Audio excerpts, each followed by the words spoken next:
మరి బాలకృష్ణ గారు మొన్న అసెంబ్లీలో సైకోగాడు అన్నారు. మీరు మిగతా ప్రజల్లాగా నవ్వారా? లేకపోతే అరెరే ఇంత తొందరగా అనేసారు ఏంటని? అంటే how did you feel? No comment.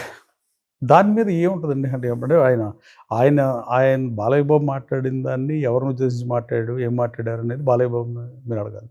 మీరు you don't want to comment on that. దాని మీద కామెంట్ చేయటప్పుడు ఏముంది? Okay, I leave it there. He's elected from Hindupur third time. And what about your Vallabhaneni Vamsi, మీకు అగెయిన్స్ట్గా వచ్చిన క్యాండిడేట్ గురించి మీరు సింగిల్ వర్డ్లో చెప్పాలంటే? పారాగ్రాఫ్ వేస్ట్, మీకు వేస్ట్ ఆఫ్ యువర్ టైం. అతని గురించి పెద్ద వ్యాఖ్యానిస్తూ నాకు పెద్ద ఇష్టం ఉండదు. నేను ఎప్పుడు అతని పేరు కూడా తెలిసేవాడు కాదు. గత ఎన్నికలు 2 ఎన్నికల్లో కూడా ఒకే పార్టీలో ఉన్నా కూడా అప్పుడు ఒకే పార్టీలో ఉన్నా నేను ఎప్పుడు ఫేస్ టు ఫేస్ కూర్చోలేదు అతనితో. నెవర్. అసలు నాకు ఆయన ఎవరో తెలియదు నాకు. అతను బయట ఎప్పుడు నేను చూడలే. గన్నవరం వైసీపీలో పోటీ చేస్తాకి వెళ్ళిన అభ్యర్థిగా వెళ్ళిన ముందు వరకు అతన్ని ప్రత్యక్షంగా చూడలే ఇలా ఫేస్ టు ఫేస్ కూడా.